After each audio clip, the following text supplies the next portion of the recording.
It's my pleasure to welcome Everett Longstreth. He was director of the concert jazz band from approximately 1968 to 1995. There seems to be some controversy about that, but we'll get into that. He is a well-regarded trumpet player and arranger and currently leads the Everett Longstreth Orchestra. It is March 30th, 2011. We are in the studio of MIT Academic Media Production Services. Thank you so much for coming. Also with me, participating in asking questions, is Frederick Harris, who is the current director of the MIT Festival Jazz Ensemble.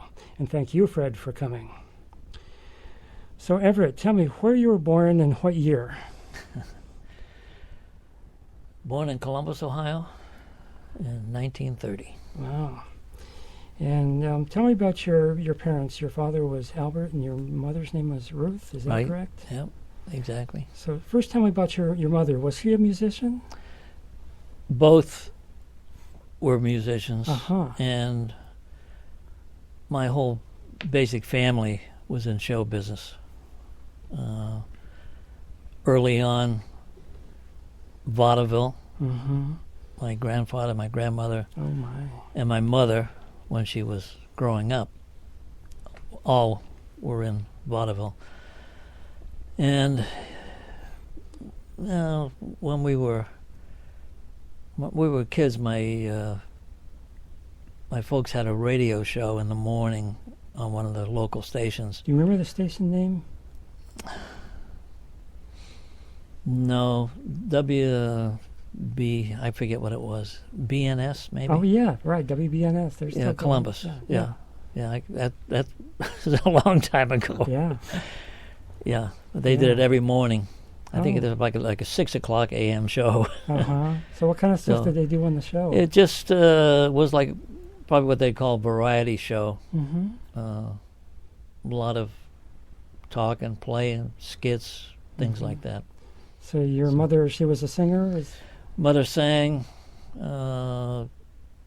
Everybody basically sang a little bit.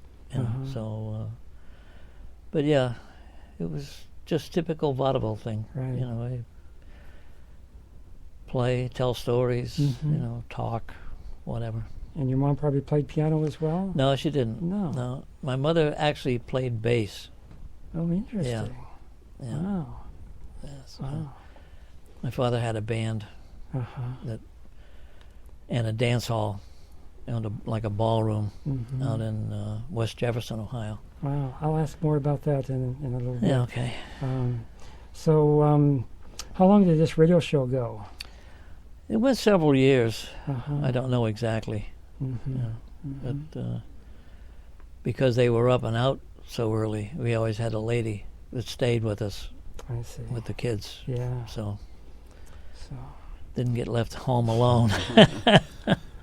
So you told me your father was a sax player. Did he play other instruments as well? He played violin Interesting. and basically reeds. But as far as most of the time, it was alto and soprano. Oh, interesting. And then with the ballroom, we had what they called round and square dancing. And he played violin on all the square dance things. So. Well, there was a real kind of dance band tradition in Columbus that coming out of that. There was a guy named Earl Hood who was a violinist and band leader, and so there's a real tradition there. And there was for that kind of thing. You know, several bands around. My mind, I can't tell you who they are. Yeah, I got some more. We'll get to later about jazz in Columbus, and I got some names that I'll run by you to see if I can jog your memory. Yeah, okay. So, tell me about any siblings you have, and. I had a stepbrother and stepsister. Uh-huh. I never considered them that. You know, we just grew up together. We were young, and I never thought of them as, stepbrother, stepsister. Yeah. It was just sister and brother. Right. Were they musicians? Are they musicians? We all played Uh-huh. growing up. I played trumpet. My brother played like reeds, usually tenor sax. And your brother's name is? Robert. Bob. And my sister was Betty. Uh-huh. And she actually played drums. Cool. Yeah. And did a little bit of singing, Uh-huh. growing up, all that. And at one time we all played, with my father's band. Mm-hmm. That's basically where I learned how to play. Right. And your father's band, the name of the band was what? Just Al Longstreth Orchestra. Uh-huh. Yeah. Uh-huh. Yeah. Did your father teach as well? He taught some privately, Uh-huh. not in any structured place, Right. but just private lessons. Was he teaching both saxophone and violin? Yeah, he taught a little bit of everything. Uh-huh. When I started, started with trumpet with him. So he could play enough trumpet that he they knew enough about it, Mhm. to, Mhm. teach it. Yeah. Yeah. Were there other teachers, private teachers you had as a child? Pretty much not till I got to college.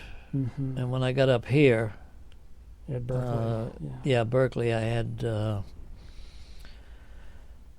guy named Fred Berman Right. at one time. When I first got here, it was Fred. And there was a trombone player. There you was a studied guy with, named, too. I forgot his name. another trumpet teacher was Harry Fink Oh. for a while. And then John Coffey. Uh-huh. So, I'll ask you more about those in a Yeah. little bit. So with your family of musicians, it just wasn't, probably for your father, it probably wasn't a choice of being a musician. It was just kind of in the blood. yeah, well, we all grew up with it.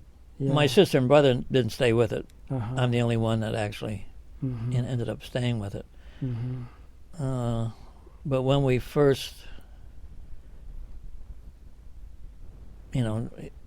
he told us to decide what we wanted to play.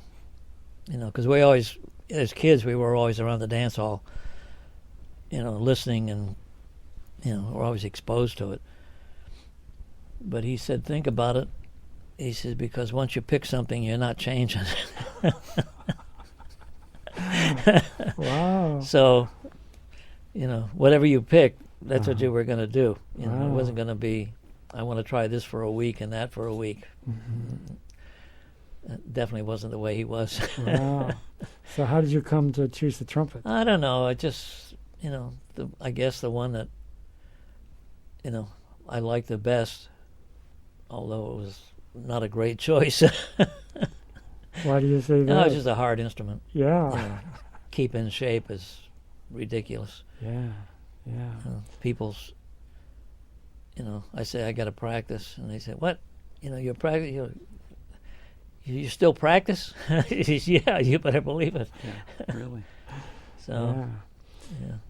So your father's orchestra, they played for dances, but did they also do other kinds of shows? No, well, at the ballroom we played dances all the time. Mhm. Used to work probably at least 3 nights a week. Wednesday, Saturday, and Sunday. Sometimes 4. Friday, Saturday, and Sunday. Mm-hmm. But basically on a steady basis. Yeah. They ran the dances and had a good following. So Mhm. the place was full most of the time. Right. So. Right. Was your father kind of a freelance musician who played with other pit orchestras and stuff No, like well, that? not. I think when he was young, yeah. Yeah. I know at one point he had an offer to go out with Pee Wee Hunt, Mm-hmm. the 12th Street Rag. Yeah. Yeah. But he didn't do that because of,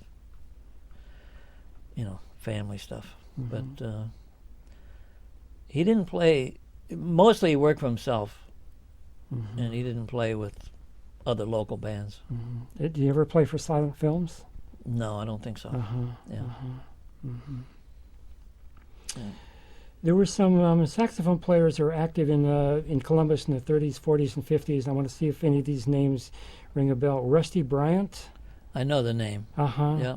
What about Louis Transu? No. Paul P.C. Kuzer? No. Phil McDale? No. Or Milton Doc Payne? No. Okay, just wondering if... Yeah. What? Yeah, these How are, early were they? Well, these are 30s, 40s, and 50s. I was thinking Yeah, maybe they your weren't father born might in- have known some of those. Yeah. No. Yeah. Rusty Bryant. Yeah. Yeah. He seems like he's the most well known. Yeah. And there was a guy, Lucien Wright. He's described in one book as the first person to bring the saxophone to the United States, which, of course, I'm not sure if that's true or not, but he was certainly an early exponent. His family's band was called the Wright Saxophone Orchestra. This was in the 1920s. Yeah. Does that ring a bell? No, before my time. Yeah, yeah. So tell me about some of your earliest musical memories. No, basically just, playing with my father's band, because I had to do a lot of, different things, because sometimes he had a big band where we would have, 5 brass, 5 saxes. Other times we'd be working, like an Elks Club or, one of those kind of places, and it would be like a small band. Sometimes it'd be him playing alto, my brother playing tenor, and then I would have to play third alto parts. I'd have to transpose them. And I got to where I could sight read them. Because you got after a while, it just automatically happens. You just transpose it down a fifth. Yeah. And it's like reading regular part. But I learned a lot. Great preparation for arranging. Yeah, right. Yeah. You have to do that. I worked up here. We used to work Bradford Roof used to have a show thing they brought in. I was working there with Harry DeAngelis and this conductor. We had 3 horns. And every night the conductor would come in and say, sometime, some tune, he'd say, well, let's do this one in F tonight, or let's do this one. He would change key on something every single night. Every night you had to transpose something, and the whole band did. Wow. It's just, you kind of get used to it. So when you were growing up, did you play in school bands and orchestras? I played in high school band. My first year there was like a waste. We had a guy that came in and talked about his troubles with his wife for about 40 minutes, and then said, oh, well, we better play something. You play one piece and the period's over. Then we got a guy in called Ralph Neer, who really built the program. Was very, very good. And what school was this? South High School. Yeah.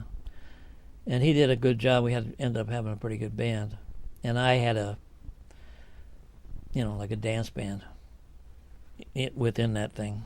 Oh. And that you ran as a high school student. Yeah, and we used to, play a few dances and things. We played old stocks. But the only music that was available at that time was stocks. And I always had a trouble with,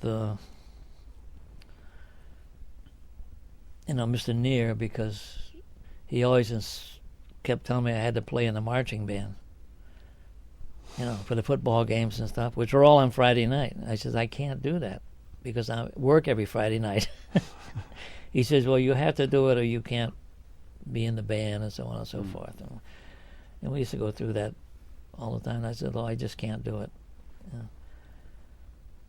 But needless to say, I ended up playing in the orchestra and the dance band, everything but the marching band. So there was a concert band that you also played. Yeah, regular high school band. Yeah, they had a concert band. He had a nice program, So he always looked the other way with the marching band. Were there any pieces that you played with the band that you remember, or any concerts that were memorable, or any experiences? Not really. I know, a couple of them I had to play some solos or something, but I have no idea what they are now. It was...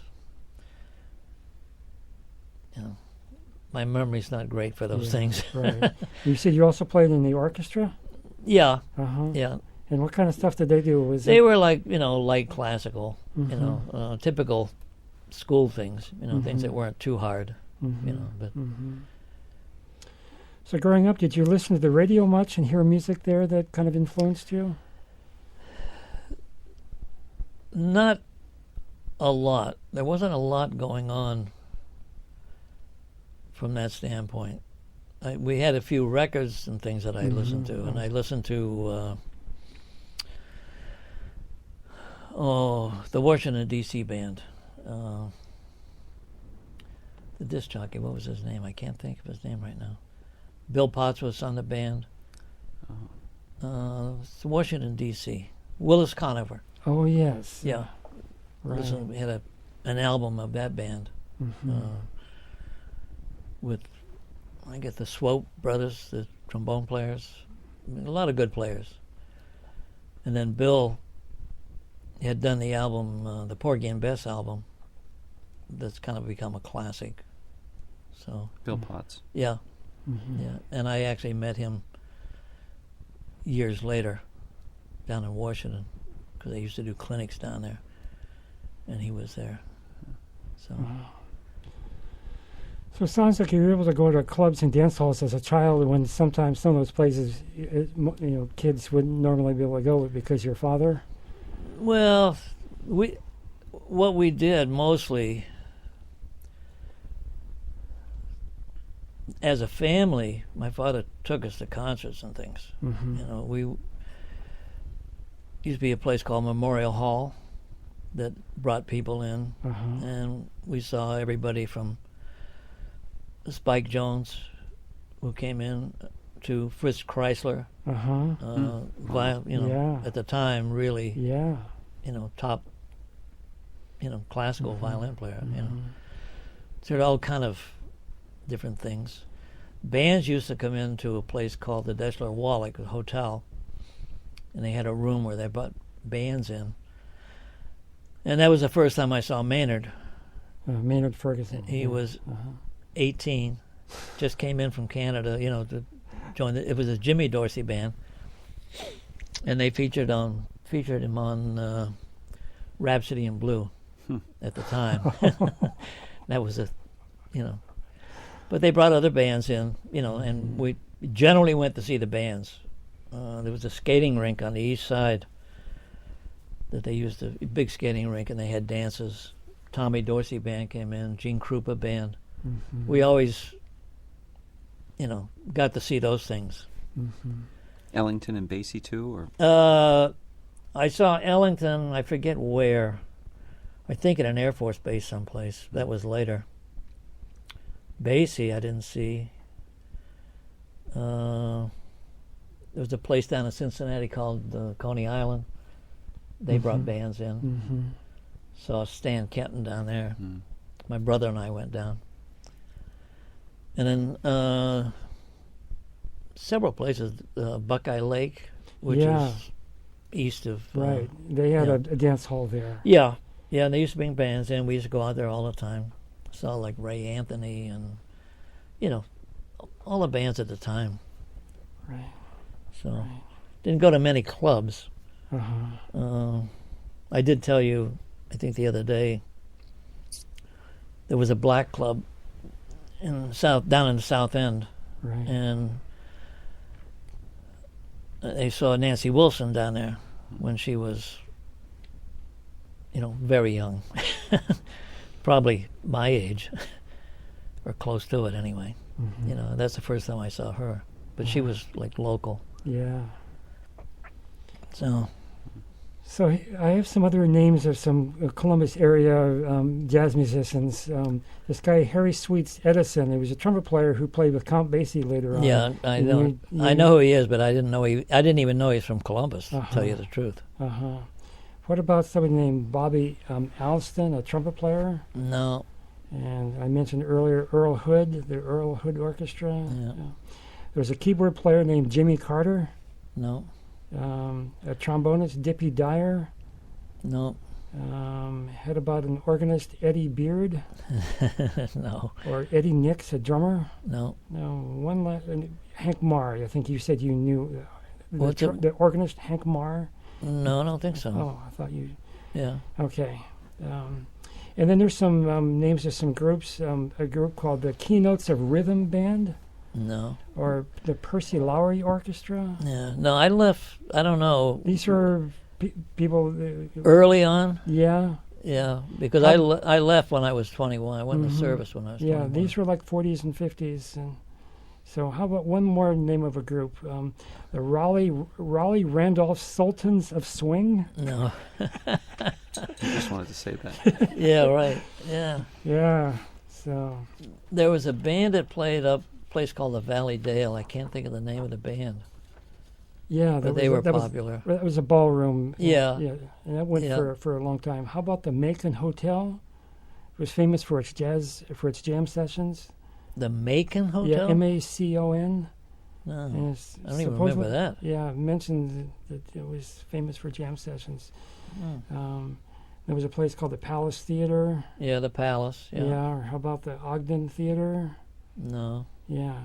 Any the Lowe's theaters or hotels that you played Well, the at? Lowe's Theater used to bring in a lot of shows. Mm-hmm. You know, live shows. Palace did too. Mm-hmm. Those were the two main theaters that brought in live talent. Mm-hmm. You know. Were there shows at the Ohio Theater, or was that?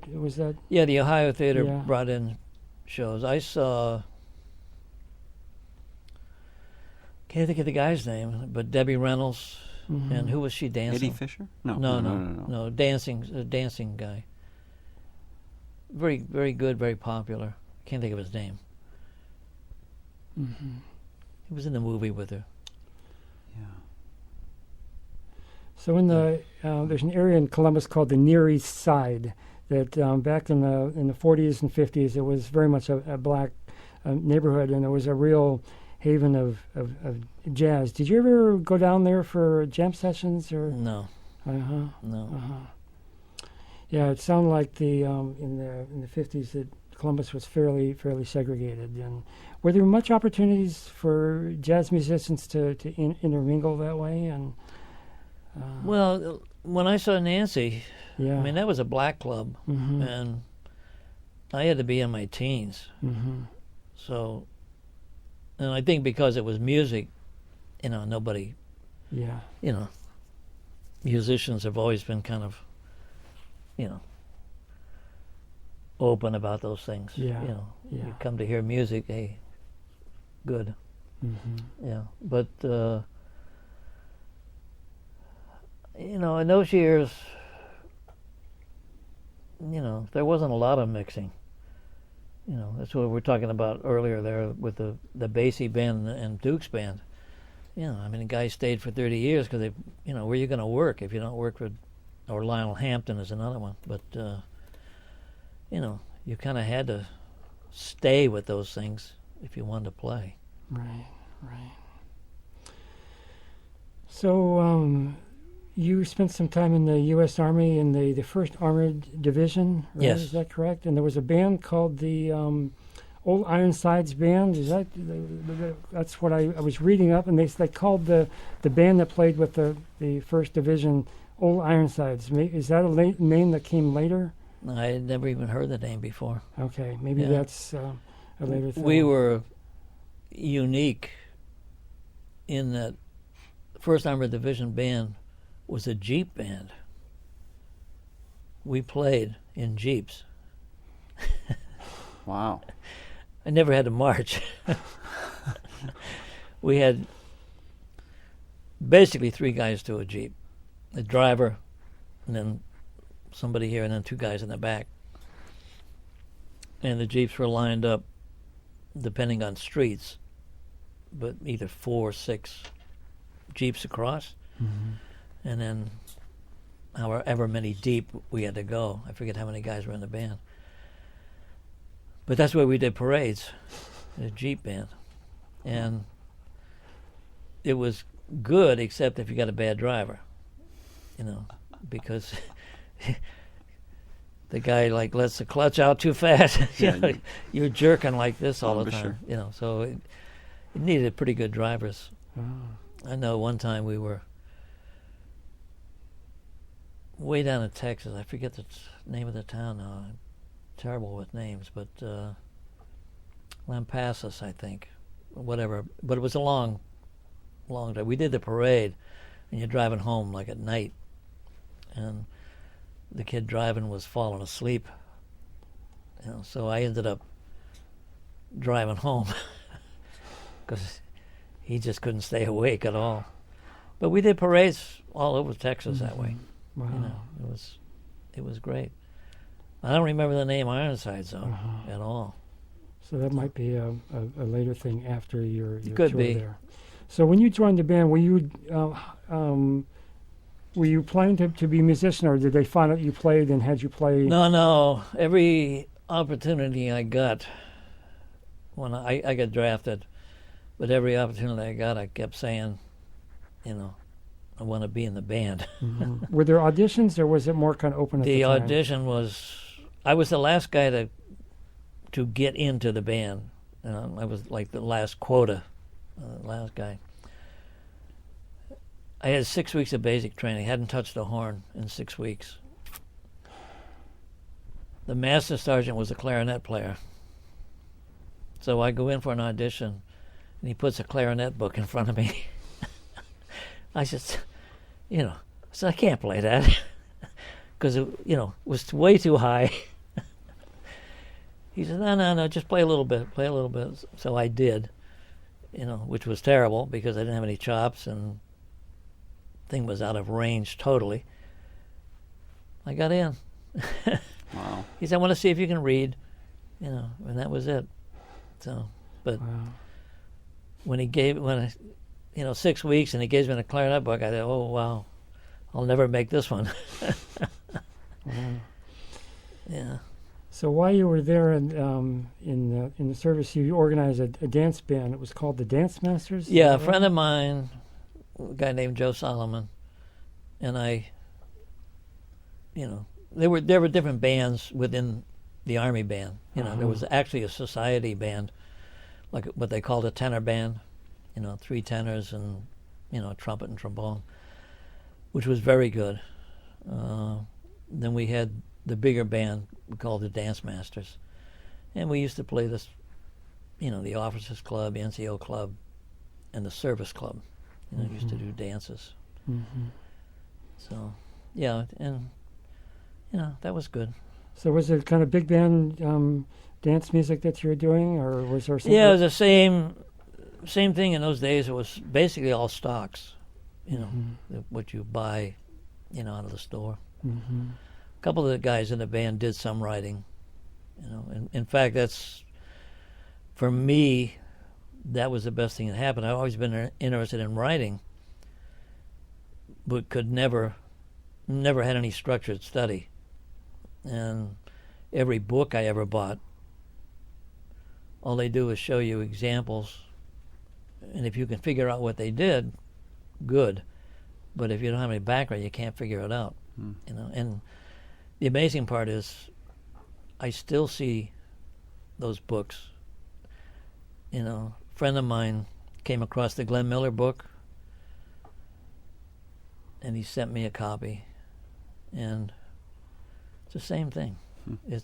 Here's like a 2 or 4 bar melody, and you can do it this way, or if you want to flush it out a bit, you can do this. If you want to open it up and make it a little wider, you can do this and this. Never tell you what it is. What are they doing? So. But you rectified in your books. I hope so. Yeah, because that used to frustrate me no end. And that's in that band. I read that that's where you got started in your interest in arranging. And well, I had the interest before, but what happened was I ran into 2 guys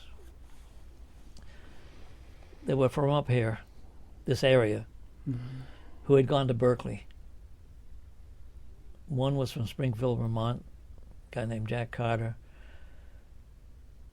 who's passed away now, and the other was George Jalbert from down around Hartford, Connecticut. And George and I are still in touch. We see each other occasionally, and all. But they used to sit up in the day room with me. We used to sit up like all night, and they were showing me this and showing me that, and I was trying to write, because you had the guys to play stuff. Right. So I kept trying to write different things, and they'd show me different things. So, and when I got out of the service, Jack came down from Springfield, Vermont, to show me around Berkeley. Took me, introduced me to Larry, Burke, Bob Scher, and all that. And that's where I ended up going to school. So, for me, it turned out to be, really good. Right. Now, you mentioned writing. Were you writing original tunes, or were you doing... No, just trying to arrange things, I've always... It's weird, but I've always been curious, when I hear things, to know what they were, And at that early age, didn't know what they were, had no clue, basically. But I was always interested in it. So Berkeley was a good school for me. So you mentioned at Berkeley you studied with this guy, Fred Berman. I guess he played with the Paul Whiteman Orchestra. Is that correct? Yeah, I think so. Yeah. Yeah. Anything else you want to say about Fred and kind of what you learned from him? Well, I wasn't with him that long. I was with him my first year up there, and then I got a call from a friend of mine that I was in a service with to go on the road, and I had the GI Bill, and I was working some. But I was still falling behind money-wise. So, and I really didn't want to ask my folks for money. But at that time, I didn't start school till I was 23. At that point, I said, I don't want to call home for money. So I ended up going on the road for a year. And when I came back, Fred was gone. So what show did you do on the road? That's a long story. I went out with a band called Leo Peepers. He was a territory band out of Chicago.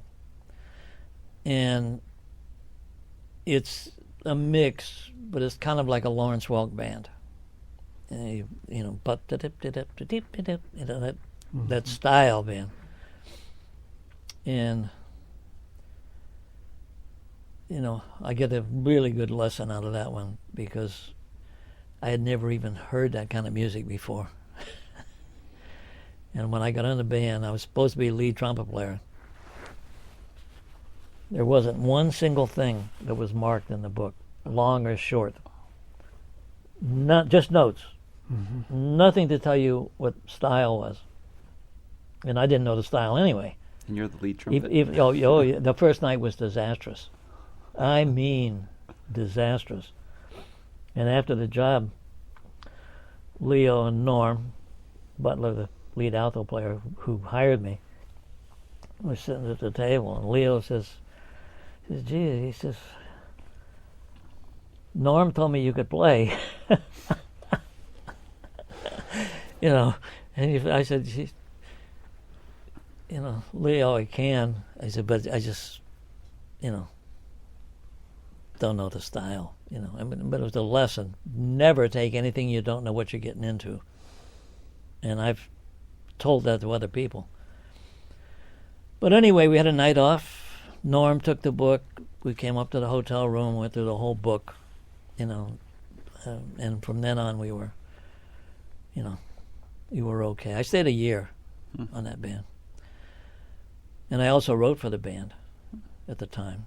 Because I'd been to Berkeley for a year, and this was very simple music. In fact, there was not even basically a 9 on a dominant 7th chord in the book. No, it was just basic change chord things. And when I started writing, I started putting in 9s and flat 9s. And Leo's going, But he came around, because it sounded good. So. But those were your first professional, really? Well, yeah, pretty much, group. Yeah, just, I wanted to learn to write the style. I had the band, and I figured, why not? So, we did that, and, then he had me, I wrote some things for the Girl Singer, I just kept writing, because I like to write anyway. Then he had me do Rock Around the Clock. And we had two good jazz players on the band. The trumpet player was a good jazz player, and the tenor player was a good jazz player. So, gave him a couple of solos. And it was amazing because Leo loved it. And I wish I hadn't done it because we played it 2 or 3 times a night. He'd always come back to it. So, anyway, that's, kind of that story. Mm-hmm. Wow. The other part of it is Norm is a joker. So when he called me, he wanted me to meet the band. It was in Kansas, but I think it was Topeka, I'm not sure. Anyway, a reasonably small Kansas town. He says, check into, this hotel, and we'll pick you up the next morning on the way through. And then he said, if the hotel burns down or has burned down, just go to one that's close by. Because he was like a kind of a joker, if the hotel burned down. Yeah, okay. I got in there and the hotel had burned down. It wasn't there anymore. So I went to the next hotel, right? And I told the guy, this is my name, be sure I'm expecting a phone call. And every time I went in and out of the hotel, I'd keep reminding the guy. So the whole day goes by and nobody calls me, and I'm waiting and waiting and waiting. That night I call home. And my mother says, where are you? She says, they've been calling here all day long. So anyway, we finally got together. They had to play the job without me, come back and get me. And but that whole thing was an experience and a half. Wow. So, anyway. So there was this guy, John Coffey, a trombonist. I guess he had played bass trombone with the Boston Symphony. But Yeah, with him. John did a lot of things, yeah. He played, I think, something from Philly rings a bell with me, but I can't remember what he did. But he was pretty well-known, performer before he started teaching. So what are some things you learned from him? John's famous line was just tongue and blow, kid. That was John's thing, tongue and blow.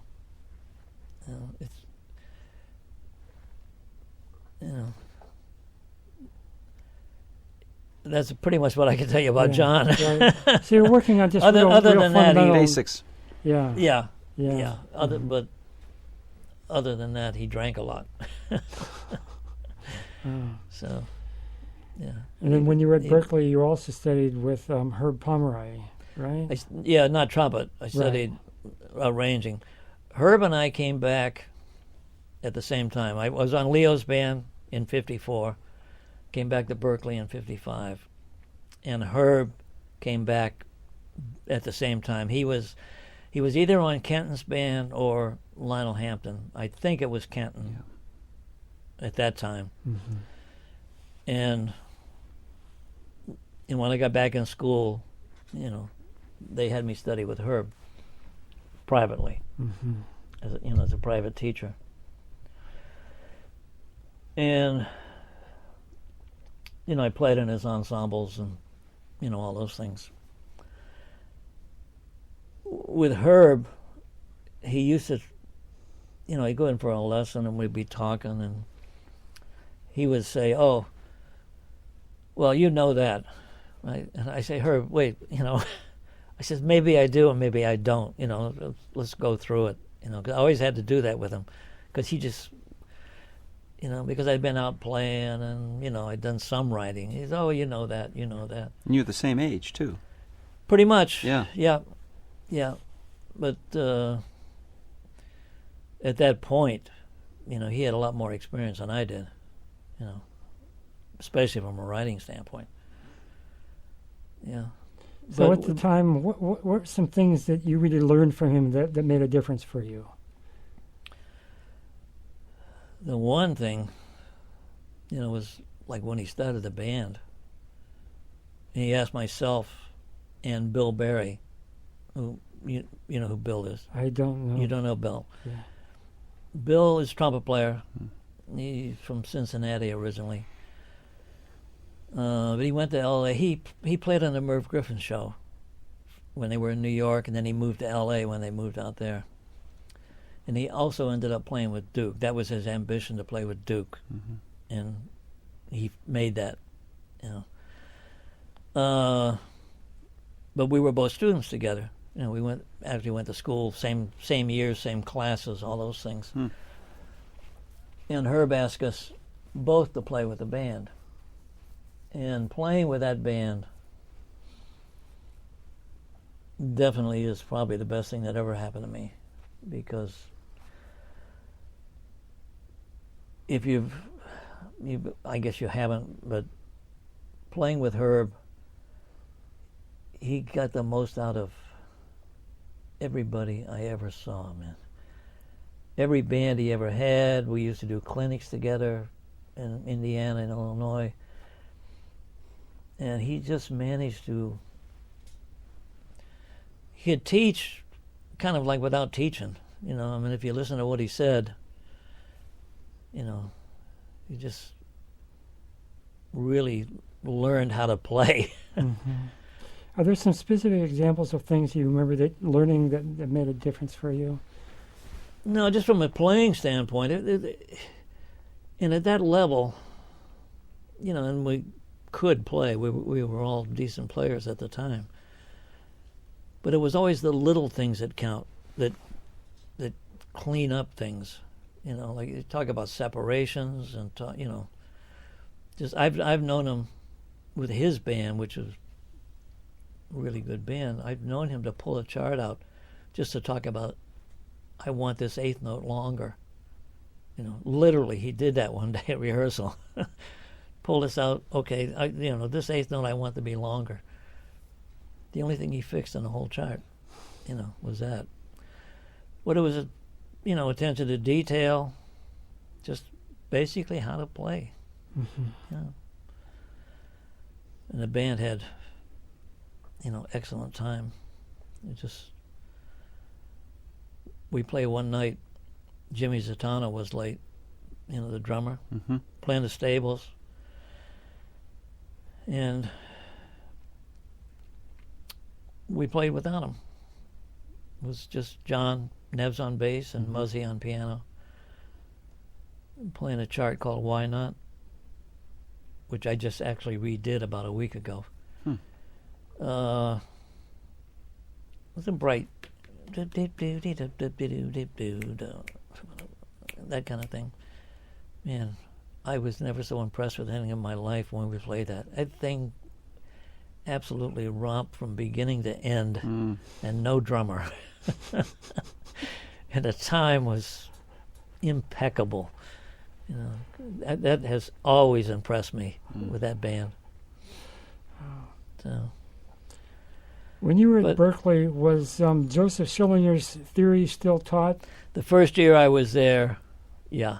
Uh-huh. When I left to go on the road and came back, they had gotten rid of it. Mm-hmm. It just became. Larry got tired of one thing. He got tired of paying the estate for the use of the name. Yeah. And the other thing was like nobody understood it. Mm-hmm. I mean, even the people who were supposed to be teaching it, it's kind of like really out in left field. As an approach. It's like a mathematical approach to writing or something, It's too mechanical and too complicated. Has some good things in it, naturally, but the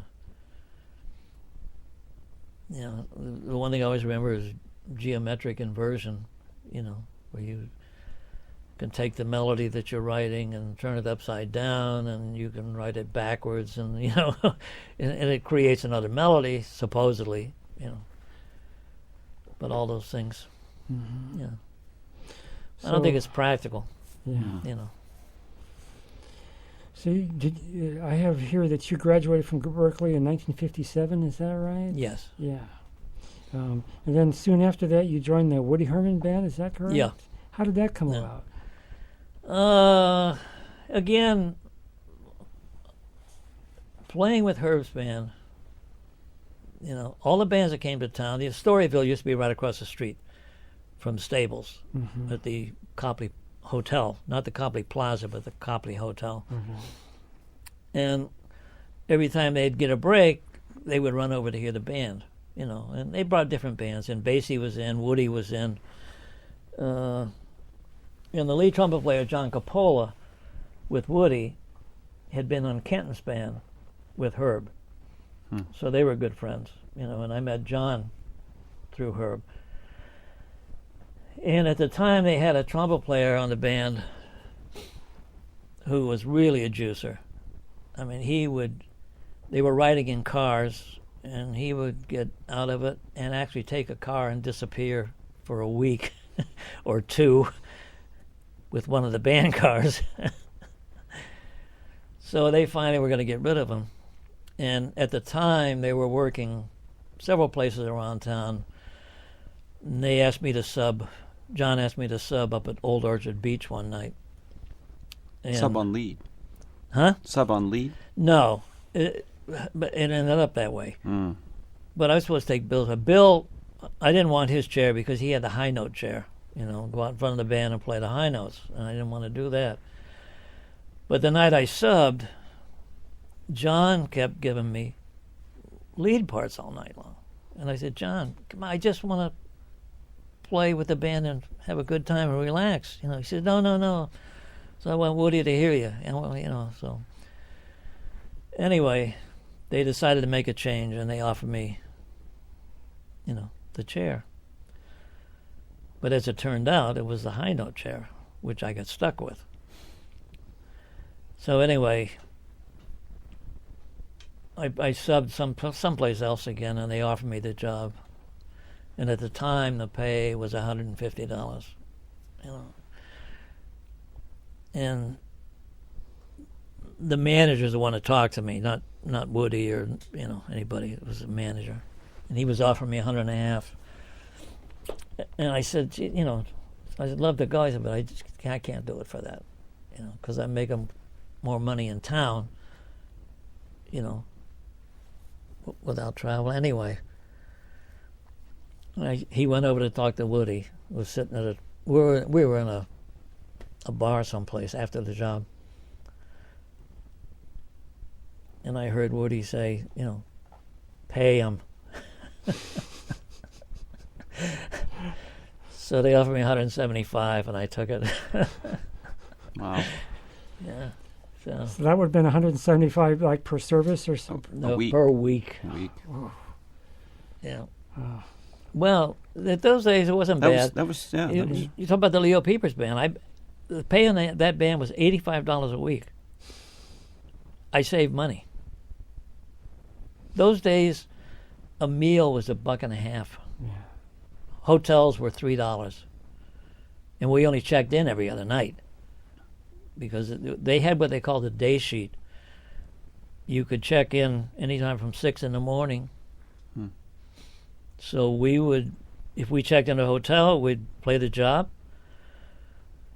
maybe drive to the next town, which was always 200 or 300 miles, get in the morning, check in, stay, play the job, come back to the hotel, and then the next night you would skip checking in. You know what I mean? Yeah. You only checked in every other night. So you'd sleep twice for the price of one, You can't do that anymore. No. Yeah. But all kind of things. But I saved money, $85 a week, and I saved money. That's great. Wow. So what are some of your notable memories of playing with the Woody Herman Band? my first one was great disappointment. After coming off Herb's band, Woody's band sounded like a high school band to me. It was so different. It was unbelievable. And then on top of that, you had all the personality nonsense going on, which we never had. You know, I never had that with anybody, in Boston. Trumpet players weren't talking to each other, and they had two. I got stuck, I told you, on the high note book, which I didn't like, but they had a couple of guys that would take some lead parts and get to the out chorus and not be able to make it through. Just, all of a sudden, the band's playing and there's no lead trumpet going on. The charts were windy, but they still took them anyway. And, just all kind of things going on that I wasn't used to. The really good thing about it was Bill Harris was on the band. And I ended up riding with Bill in the car. And to hear him play every night was a joy. Mm-hmm. But I he forgot, had what instrument did he play? trombone. Okay. He had a good, jazz trombone player. Mm-hmm. So the thing with that was the drummer was Carl Kiffey, who was a child prodigy. And he and Bill didn't get along. Bill would say, and very politely ask him, he said, look, when I'm playing, just play time, And he didn't want him dropping bombs, And then Carl would say, well, who's he think? He can't tell me how to play, And Bill would be playing and Carl would be dropping bombs, This went on all the time, all the things that are non-musical, all the nonsense. So that was very disappointing. The book was good to play, that part of it, Did you write any arrangements for the group? No, I didn't write for that band. Talk about money. The saxophone players making $1.25 billion a week. He had saxophone players lined up like forever, wanting to go on the band. The 3 tenor thing. So he didn't have to pay any money to tenor players. Jed Migliore was on the band. This is the period before Getz and the guys were in, I think. No, right? after. After the Oh, period. yeah, Okay, after. Yeah, I'm sorry, yeah. Yeah. But, some good tenor players. Roger Pemberton was playing baritone. Joe Romano was on the band at one point. But they weren't making any money. He's just doing it because, they wanted to play with Woody. Mm-hmm. So it had its good points and its, bad points. But Mm-hmm. the initial thing was kind of a shock because I expected it to be better. Mm-hmm. And the other thing that happened with that was at least 10, 12 years later, I subbed on the band up here. They needed somebody for a night. Call me, playing Paul's Mall. Remember the jazz club, Paul's Mall? That's before my time. Heard of it. Yeah, it was on Boylston Street. I subbed. First tune they played was The Preacher. And Paul Fontaine was on the band. I said to Paul, Paul, you won't believe this. I says, but it feels like I never left the band. Because we played it when I was on the band, I played it all the time.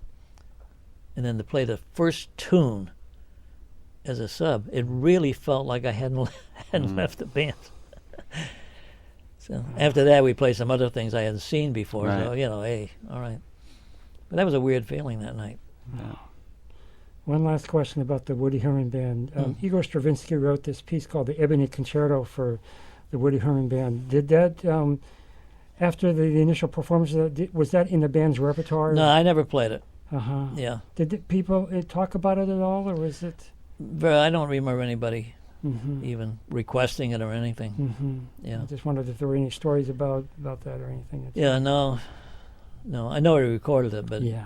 I had never played it, never seen it. It wasn't in the book, I know that. Okay, all right. I have one more question about Woody Herman. What was he like as a leader, as a band leader? Woody was good. I remember when I first went on the band. I don't know where we were. I joined the band in Indiana, at the Indiana Roof. Was one of my first jobs. But we were at a bar someplace, and I was talking to Woody, and I kind of asked him why, after all these years, he was still doing one-nighters. Because I was on the band for a year, and we did one-nighters every single night.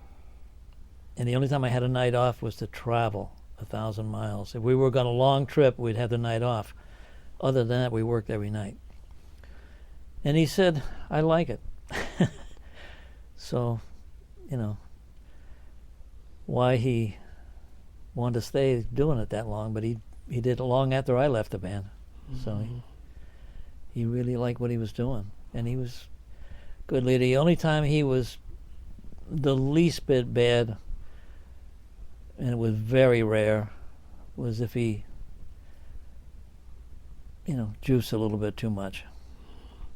He could kind of change personality a little bit. Other than that, he was good. Mm-hmm. Yeah. Musically, tell me about him as a leader. Woody had, and I didn't agree with it when I first went on the band, but Woody had a knack.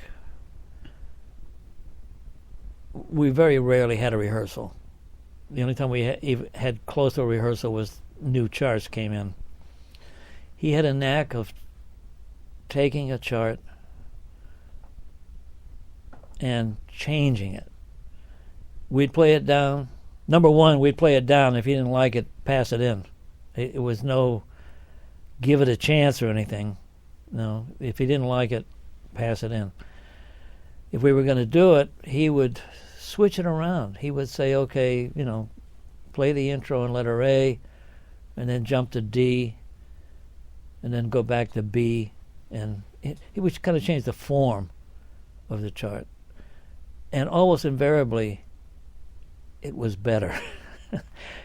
He just had that kind of a knack, for structure, doing things that, made the chart actually stronger than it was. Mm-hmm. So, but as a leader, he was good. Mm-hmm. He was no trouble. So what would account for, you were talking about the difference when you joined, coming from Herb's band, you were saying that you felt like the quality was very different, but yet he was well-regarded musician. The trouble with that was like personalities, and I think from his standpoint, he'd been through that, for years and years and years, with different personalities, so I think he just ignored it all, and just didn't pay any attention to it. But it's, from a musical standpoint, he was good. The band sounded good. They had some, certainly in the trumpet section there were some problems. More than any other section, I think, by far. But when I was on the band, it was John Coppola, myself, Bill Berry, who all got along fine. Danny Stiles was on the band. You know Danny or not? He, again, was on the Merv Griffin show, and, a good trumpet player around New York. And a guy named Andy Peel. And mostly it was Danny and Andy who were, kind of disruptive. And also they had their wives with them, and the wives didn't get along, typical. It's just basically those kind of problems. I think Woody just doesn't pay any attention anymore at all. He doesn't want to know about it. So after your tour with the Herman Band, you taught at the Berklee School of Music. What years was that? I was on Woody's band for a year, so it would probably be like late probably the fall of '58 Mm-hmm. to 1963. Mm-hmm. And you taught theory and you were an And I taught ensemble arranging instructor? and had the ensembles. Mm-hmm. Yeah. Mm-hmm. Any memorable students that you had at that you remember?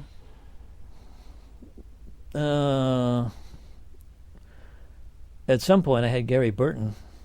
Oh, my. Yeah, Wow. at 18, who, you know, had better ears than anybody around. There were a couple of people. There was a bass player. I was telling somebody the other night.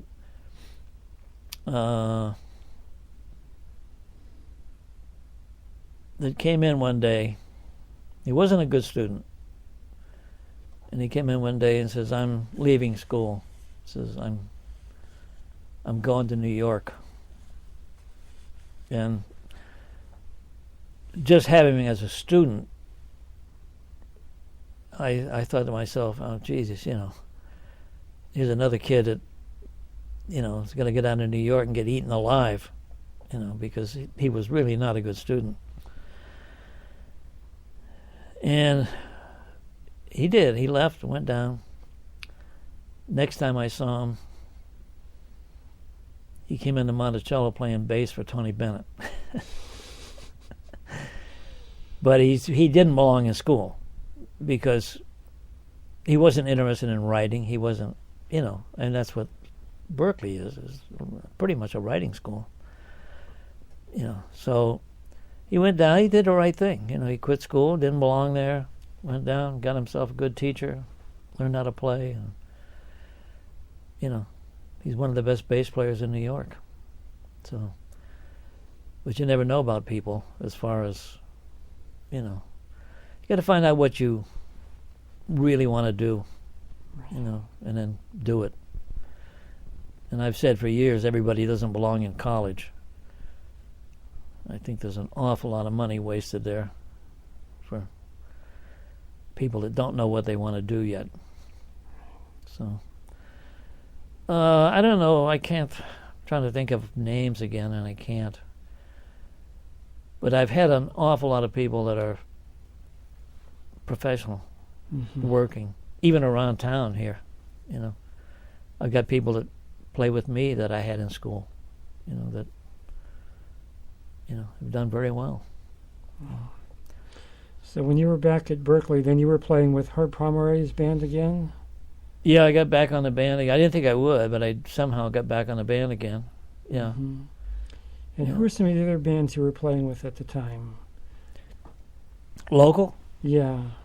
At some point, I used to work a lot with Ted Herbert out of Manchester, New Hampshire. Mm-hmm. In fact, Ted, when I was going to school, put me through school pretty much, because he was working about 3 nights a week. We'd always do. Some of them were horrendous distance. We used to work, I never forget, we used to work Burlington, Vermont once a year. And that was before there were any highways. 89 didn't exist. We used to leave at 9 o'clock in the morning. And it wasn't like an 8-hour drive. Play a 4-hour job, turn around and come back the same night. And I would get back in time to go to class the next morning. Oh. That was a terrible trip, But when you're young, it doesn't matter. You don't even think about it. Right. So. Right. Any other groups at the time you were playing with that you want to talk about? No, there were just. I usually play with bands. There were 3 bands that worked all the time. Ted, a guy named Freddie Soterial, and then Bob Batchelor, who ended up working the totem pole steady for quite a while. And I used to sub on those bands at different times. Sub with Freddie once in a while and with Bob once in a while. Herb used to have work. Herb used to subcontract. When the bands came to town, they would pick up local players. The Jimmy Dorsey band with Lee Castle. Warren Covington used to come up all the time. Used to do some things with. Oh, come on! I know as well as I know my name. Accordion player with Lawrence Welk. Oh, come on. I do, because I used to love him. He's really a gentleman. Really nicest man in the world. Myron Florin. Oh, okay. Yeah, Myron used to come up and do things down at the Cape. And we used to do those all the time. And different things like that. People that come to town, we did Steve and Edie all the time. Did... Well, Nancy Wilson when she came to town. Also did Sinatra twice at Symphony Hall. Tony Bennett, those kind of people. It would be extra work. Did Pearl Bailey at one point with Louis. Yes, Louis was with her that time. So you played this gig with the Pomeroy Band at the Birdland Jazz Club in New York. Yep. Anything you want to say about that? I guess they did some of your arrangements there, right? Yeah, that's when we did recording. Life is a Many Splendored gig. The band played Birdland, and then we recorded while we were there.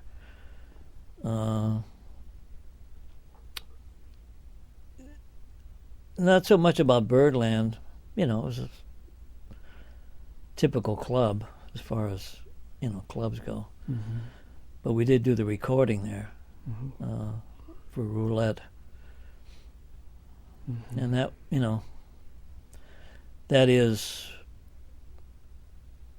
to my mind anyway, the best band I've ever played with at that particular time. There were later bands and so on and so forth, but I think that band was as good as it gets for me. So in March of 1958, there was a concert by the Herb Pomeroy Band in Kresge Auditorium, and it was an event called Living History of Jazz, and there was a commentary by John McClellan, who had a jazz program on WHDH called Top Shelf. Yeah.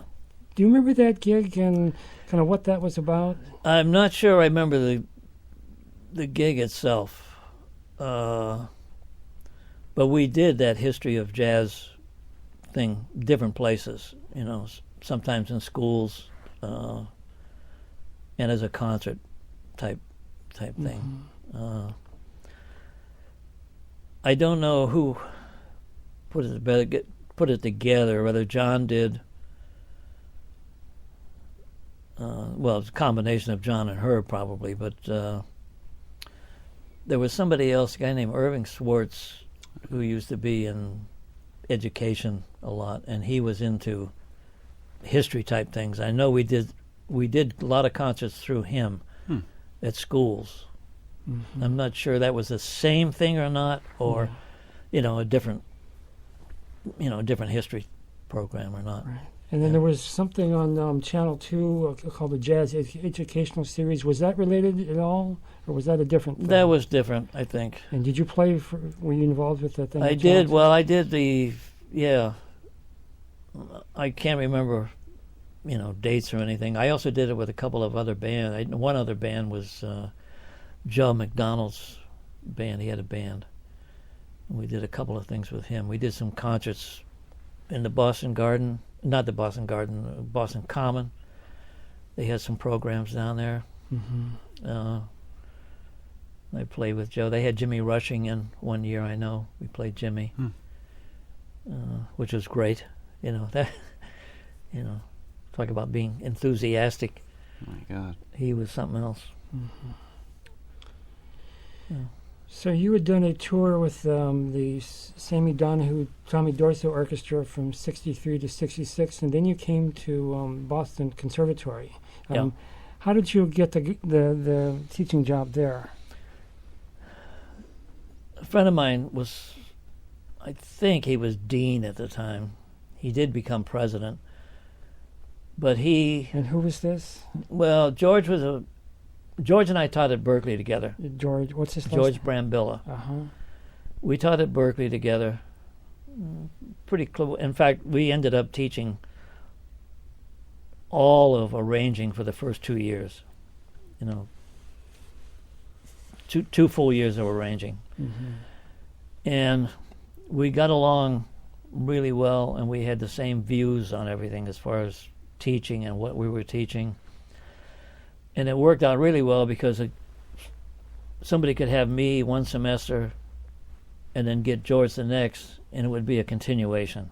It wouldn't be, okay, forget all that and start here again. You know, it just, we had the thing down together where, you know, it became continuous as far as teaching. And he went over to the conservatory, became dean.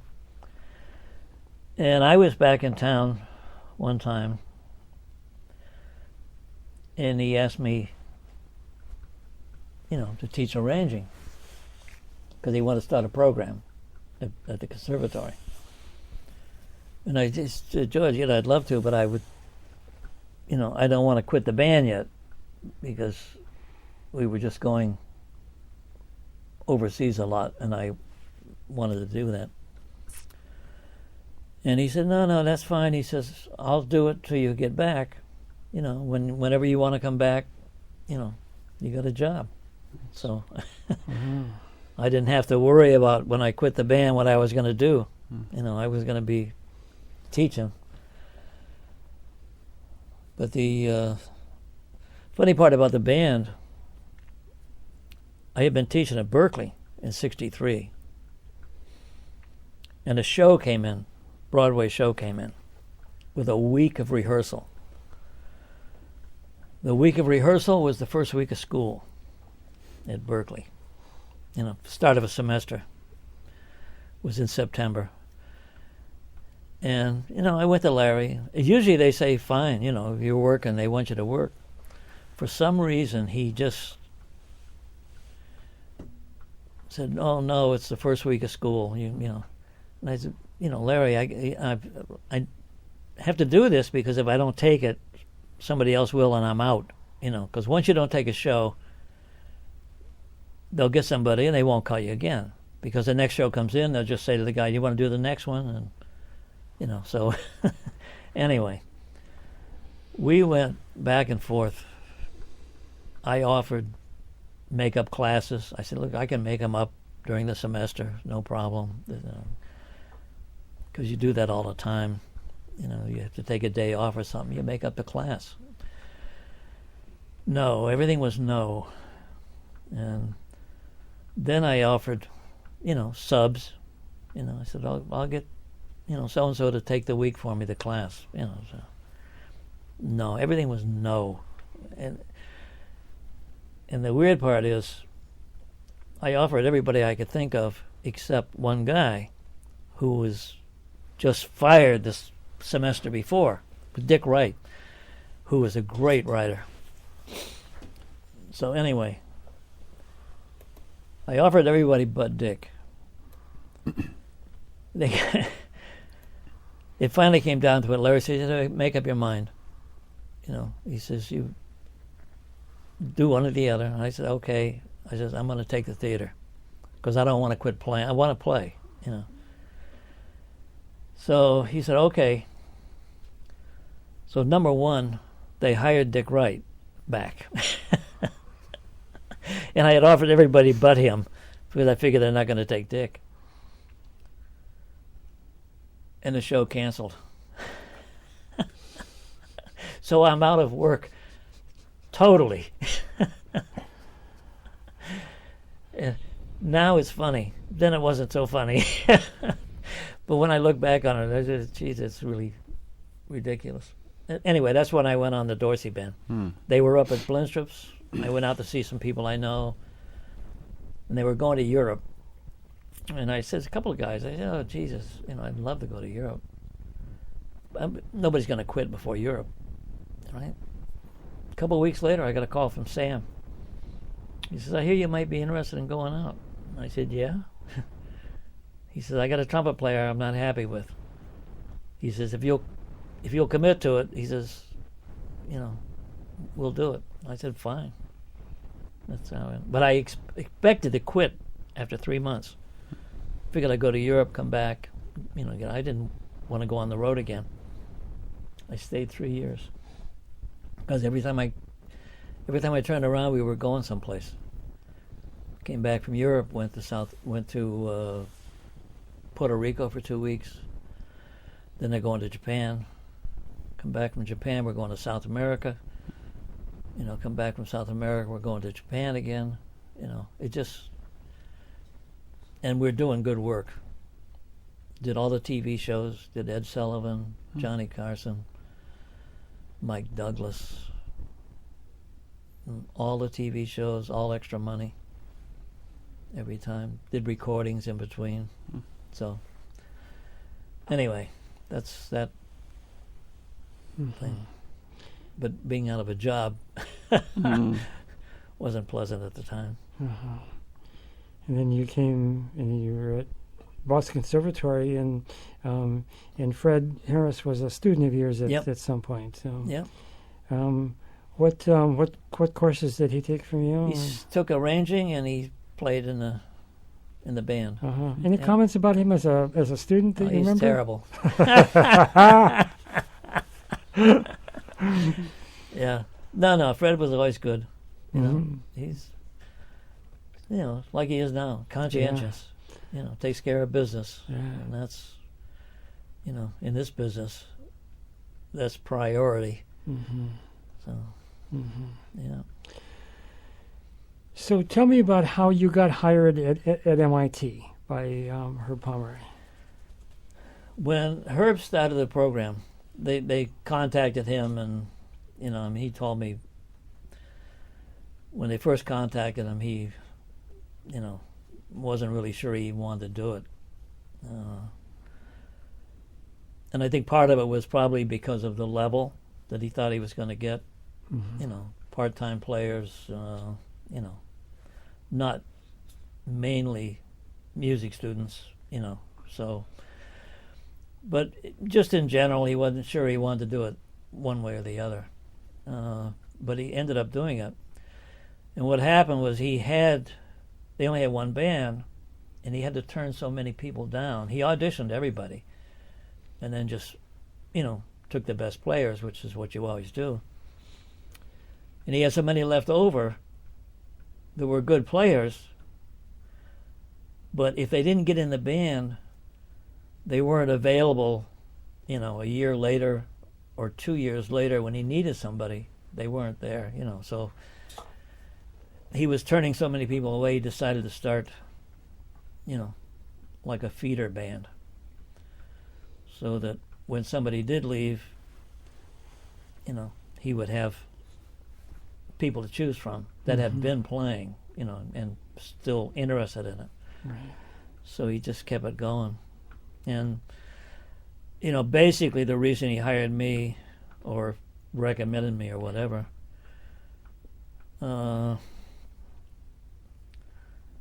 we talked a little bit about this earlier just walking over here, but I am not necessarily jazz orientated. Everything I've ever done is, I play with bands, and some of the bands are jazz bands, and but I'm not a jazz player. I'm more, and Herb told me this. The reason he hired me was because I could teach, mechanics of playing, and get the people, teach them what they needed to know to get to the next level. So that's basically the reason. So tell me just a little bit more about kind of your role and how you worked with Herb on that. You must have talked about kind of a musical vision for kind of what you were doing and how it worked with him. From my being with him, over the years, and we did, I mentioned we did clinics. We did the Stan Kenton clinics in Illinois, Indiana, Connecticut for a number of years. And Herb and I would always audition the brass players. And from me playing with the band and, just being close friends all the time, we had the same approach to things. So he definitely knew where I was coming from, and I knew what he wanted and what he's looking for. And we were just kind of it was kind of like George Brambilla and I with the arranging thing. We were on the same page, So it just one of those things that worked out well over the years. Mm-hmm. When you were at MIT with Herb, did you ever get a chance to work with his band? I rehearsed the band a couple of times when he couldn't do it, but basically. No, just as a sub once in a while. Yeah. My stuff was mostly with the second band. So tell me about working with MIT students, and as we know, most of these students aren't music students. But do you have any comment about working with them? And because you've also worked with conservatory students. Yeah, the big difference for me was with the MIT people. I mean, they didn't have sometimes the technique that a major music student had. If that's just major, they're pretty good technique-wise and all this stuff. The big difference for me was when I told them something, I only had to tell them once. And I couldn't do it all the time because maybe they didn't have the technique to do it all the time. But they understood it. Whereas with other people, you have to tell them, you have to keep harping over and over and over again. Do this, do this, do this. MIT is different. They really get it the first time around most of the time. Can't always do it maybe physically because of technique or whatever, but they understand what you're talking about. And you don't have to keep repeating it over and over. Right. So that was a big difference I noticed with them. And you must have had some good players to work with who actually had some good technique. Oh yeah, they were good players. Yeah. For part-time players, and we played some hard music over the years. It wasn't, you didn't water it down necessarily. Right. You might have some problems range-wise, trumpet or this or that, and a lot of times I'd be playing something maybe to have a high F on the end of the piece, and I would say to them, hey, so we'll make high C the high note. There's not one person in the audience that knows what that's supposed to be. They don't know the difference, and it sounds just as good. Just a different ending note. So you could adjust things as you went. Yeah. Any particular charts you remember doing that you particularly enjoyed working with them on? No, over the years we played an awful lot of music, but I would try to pick things, for the band I had that particular year. How would you describe the repertoire? Kind of what you, because you seemed like you had a particular kind of focus to the repertoire you were teaching them. I played, as opposed to the first band, which played certainly more progressive music.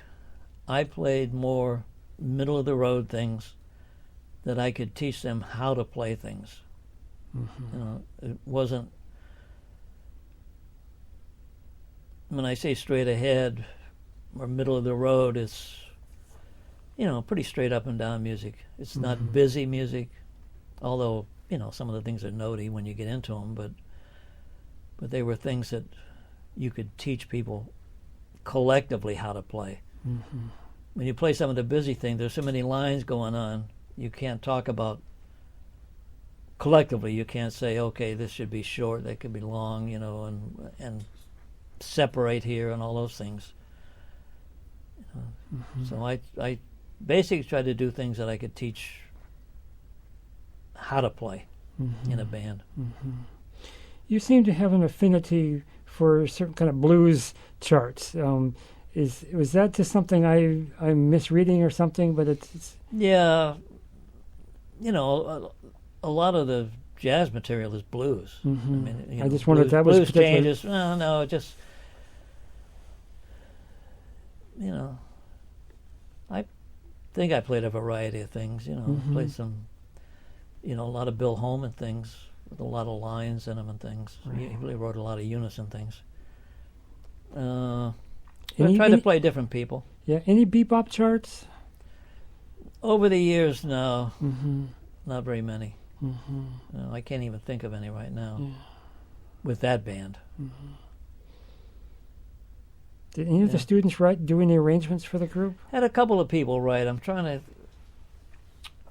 I know we did. I can't remember who they were though. I know we did a thing. Was an original that Charlie Marge played, the tenor player Yeah. and clarinet player. He played clarinet on this, and I know we went down to Connecticut to play, and he did a nice job on it, and they racked him something terrible, with critique. You mean you went to a festival? Yeah. And I forget who it was. It was an alto player, Cannonball or somebody, and they just racked him terrible. And I was upset. I know Herb was extremely upset. Yeah, but that was an original piece that somebody had done, for the band. Yeah, there's been a few, not a lot though, but a few people write. Was your experience with the group that some of the students, or maybe some of them, new to jazz, and you were kind of teaching them kind of basic things about? No, I about think that? they all came out of some kind of music program in school, Uh-huh. so they wanted to continue playing. But would you get anybody who was, say, a classical player who was interested in jazz but didn't know how to play? Was that not? No, not too much, because you ended up auditioning everybody to get in. I've had times when, I've had some flute players that wanted to play with the jazz band. I had a couple of French horn players that wanted to play that I used, actually, and I would scratch out some French horn parts for them to play. But generally speaking, not too many. Right. So looking back at some old concert programs, you often did performed with the Festival Jazz Ensemble, but also other area colleges, like Harvard and University of Lowell and Westfield State College and Brandeis. Yeah, they had a series going where one of the concerts we would invite 2 other bands in. It would be both MIT bands and then 2 other bands. It would be Harvard, like you say, Harvard, BU sometimes. Each band would play approximately 20, 25 minutes. And that was just, to give other bands a place to play also, Right. as much as anything. We did that for several years. There was one time I was teaching up at Lowell at the same time, and I brought my Lowell band down, so I had 2 bands going that night. So tell me about rehearsing with the concert jazz band. You were telling me you rehearsed on Sunday mornings. Yeah, Sunday mornings and Saturday mornings were the 2 times over the years. When I was working in Monticello, I remember doing Sundays because we would do 10 to 1. I would go out to the club, have a 3 o'clock show, and then an 8 o'clock show on Sundays. That ended up being a long day. But it was, for some reason, it was the only thing available at the time. Other times I was working the theater and have to do the same type of thing with matinees on Saturday. I'd have a Saturday matinee. So I'd end up doing Sunday morning, 10 to 1, and running down to the theater for 2 o'clock show, and those kind of things. Seemed to be the logical time to do it was on the weekend, as far as they were concerned, because you had people that, always couldn't make the times. Right. And room availability also. So how many concerts a semester did you usually do? I mean, We did 2, I think, for the year. We did one.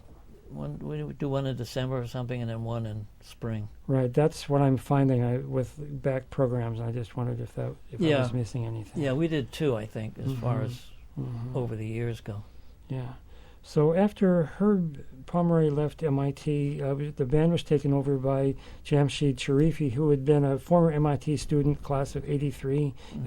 What was it like working with him? Quite a different musician, to say the least. Yeah. I didn't have a lot of contact with him. The purpose was the same, to move people up when there were vacancies. Right. And you did auditions together and stuff like that, so you had to... Yeah. Any thoughts about Jamshid and him as a musician? No. Well, he was, different musically. He did a lot of writing, right. Of his own things, which I guess he studied, at Berkeley with Herb. Right. I didn't know him that well as far as other than MIT, and then we rehearsed on different days, so I actually didn't run into him that much, except for concert things. So. But he certainly carried the music on in the direction that Herb was going, because when I first met Herb years ago, everything was Basie. We used to run over to Storyville to see Basie all the time. And then he got into Duke, and then became Duke Ellington. And then he, even with his band, it progressed, certainly to more contemporary music. That last album that I did was Promlata's Hips with, a lot of John LaPorta things and, time changes and all those things. And Jamshid was into those things too. So, So then Jamshid left in 1992, and James O'Dell, or as we know him as by Jim, came. Did you know Jim before that? Just vaguely from the BU band, because he used to be at BU. Right. Just wondered if you had done any gigs with him or anything prior to that. No. Well, he was a tuba player. Because he had done some jazz playing around. And I just wondered. But I hadn't run into him other than the BU thing. Any thoughts of working with him here at MIT, or any thoughts about that? No, pretty much the same thing. We're all on different schedules. So other than auditions and concerts, about the only time I saw him. So Jim had established what was called the New England Collegiate Jazz Festival, which ran for 9 years. Did the MIT Concert Jazz Band participate in that at all? I didn't play that, no. I didn't find your group listed, and I just wondered if something got missed or something. No. So tell me about how it came about that the MIT Concert Jazz Band stopped, and what was the only thing I got was budget cuts.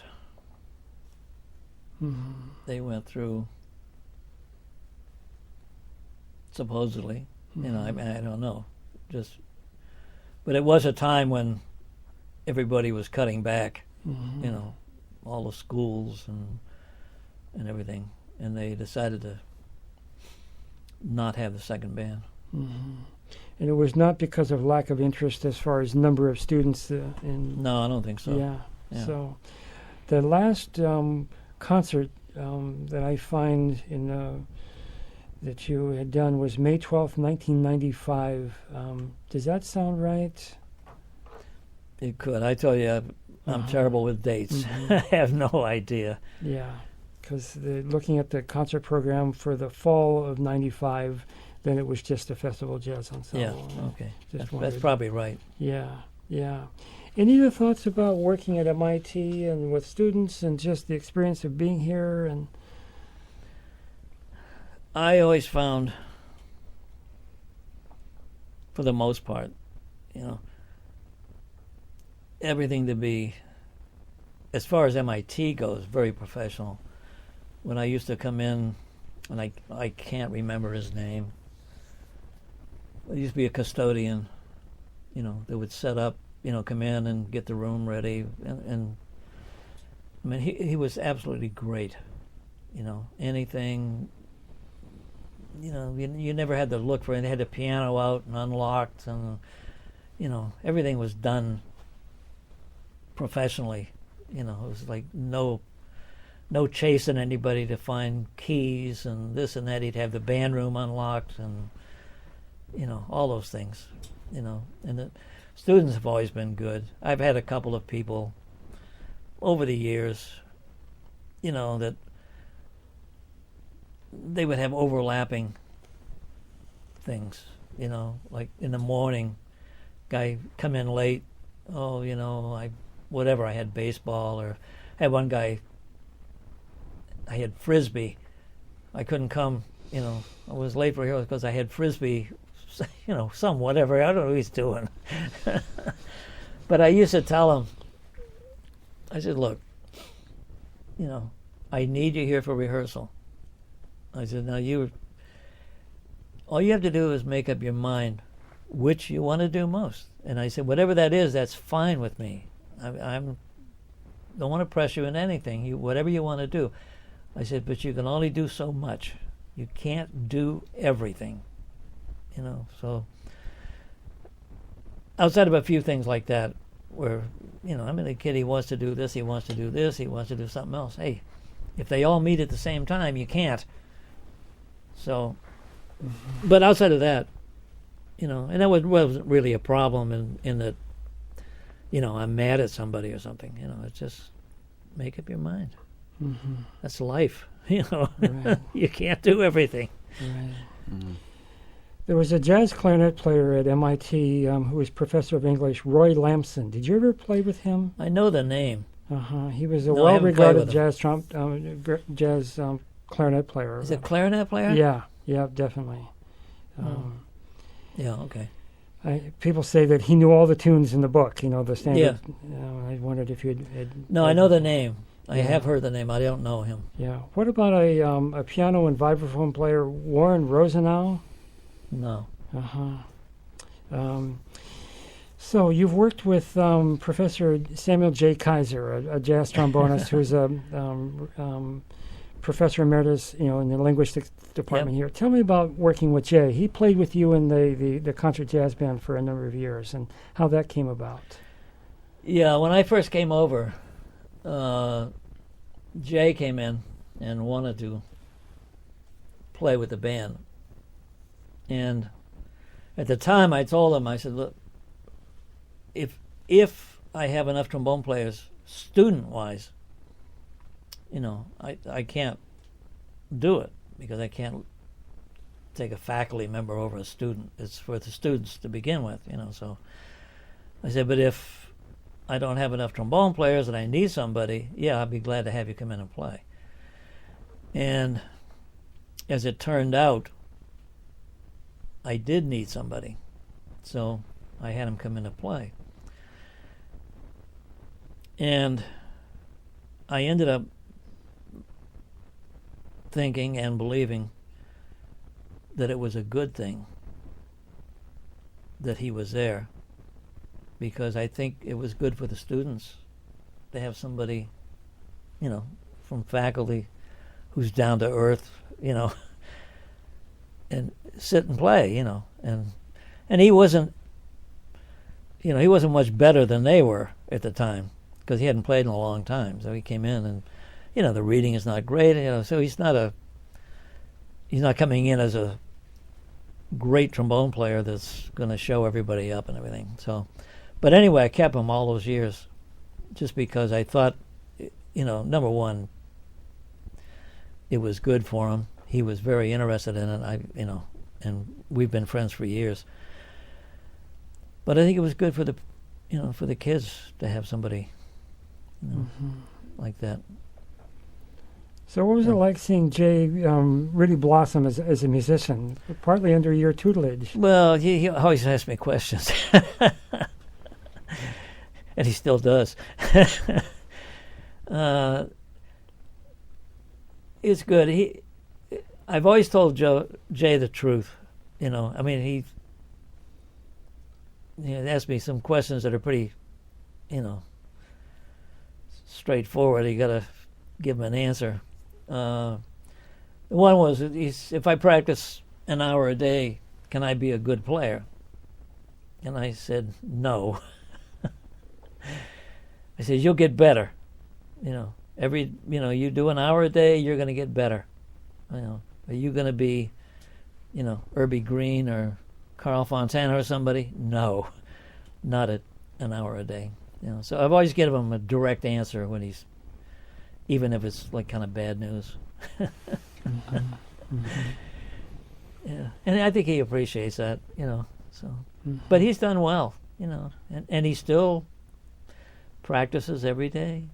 To this day, he still works at it, And he mentioned that he's playing in what he called a rehearsal band with you these days. Yeah, right. I have a rehearsal band meets the second Wednesday of every month, and I put Jay in there because he's reached the point where he definitely needs to play with better players, because that's the way you learn how to play is, when you get in with good people, you usually play up to them.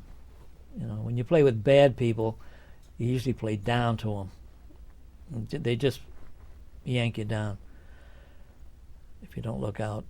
So this way he gets to play with some pretty good players, and it's good for him. Yeah. So, have you done any other kind of playing out with him? No, I never played a job with him or anything. He does a lot of Dixieland things with the Dixieland band. Right.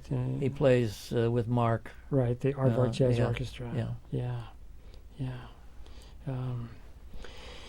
Speaking of Mark Harvey, the director of the Aardvark Jazz Orchestra and who teaches jazz harmony and arranging and composition here, have you had any contact with him kind of professionally? And no. Like I said before, the only thing I did was he had me over one day for his arranging class, to talk to them, which, I did. It was good. When it was over, he said, "I'm glad I had you." He says, maybe when they hear it from you, they'll believe it, as opposed to listening to him all the time say the same thing. So you're well regarded as an arranger, and you've written a 2-volume book on jazz harmony and arranging. Yeah. You have some particular ideas about this. Can you? I know it's hard to kind of summarize because there's a lot of detail, and you can't really kind of water it down. But what are some of the main kind of points that go into your ideas about harmony and arranging? Because you have some very specific ideas in these books. Yeah, but the thing about arranging is it's mechanical as far as writing goes. You can teach voicings, and you can teach all the mechanics of writing, but you can't teach somebody to be musical. So when you start teaching, I just broke it down. Like I told you before, when I was trying to learn to write, I read all these books and they don't tell me anything. I've just managed to, over the years through teaching, put everything in an order that is logical and works. And I don't ever talk about anything that won't work. I don't want to know what doesn't work. I want to know what works. So my whole approach to that has been like a positive, And I tell the kids when I was teaching that I will never take anything away from you. Everything I say to you is good. All I'm going to do is keep adding to it.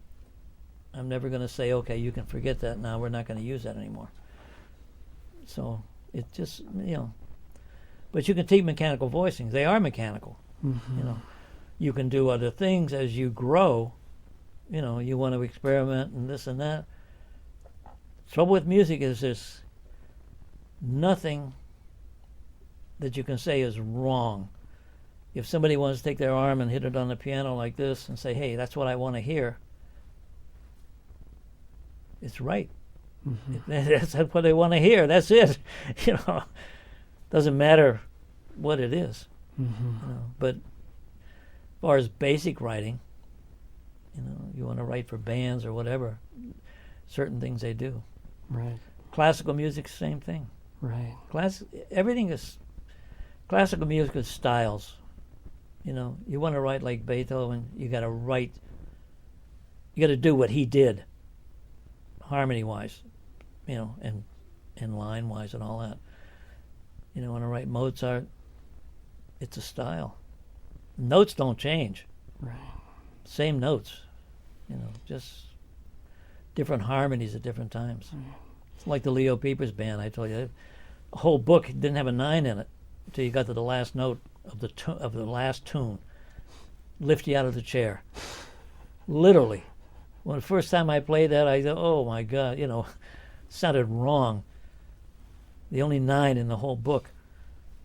But it's in style, and I'm like everything else, I'm probably pretty conservative in everything. Mm-hmm. But I believe in writing,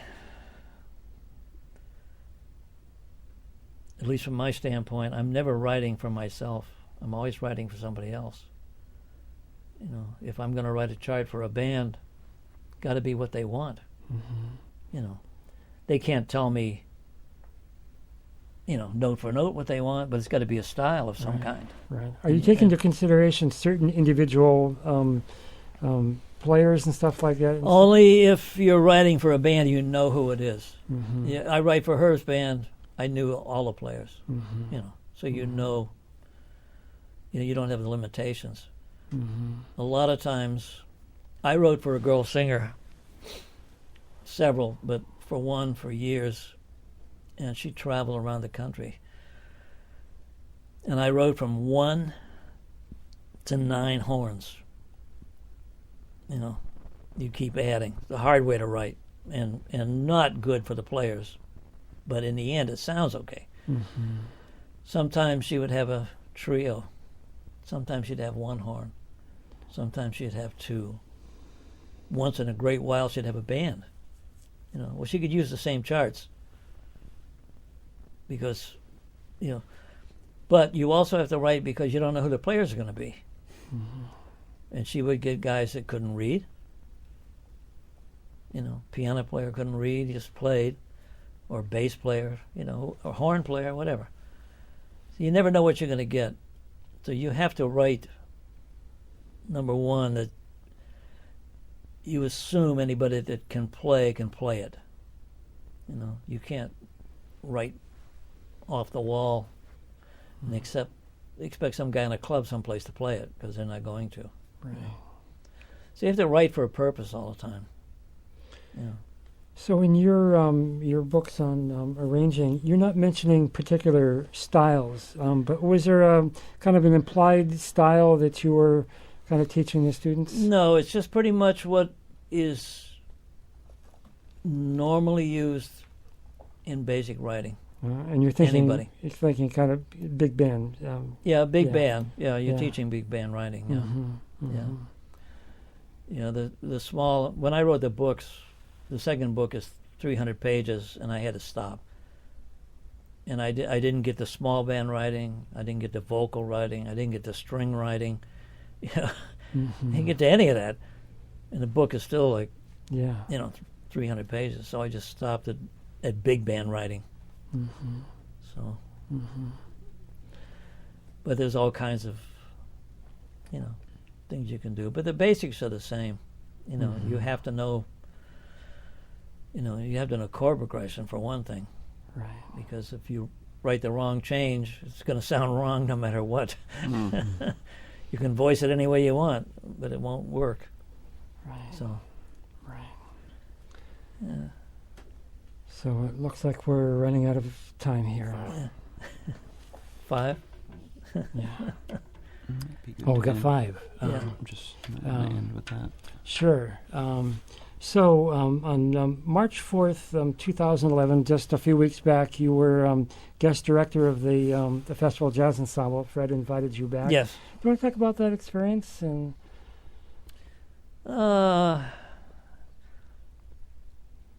It was a little strange in a way because it's the first time I've been in front of any kind of a school band for a little while.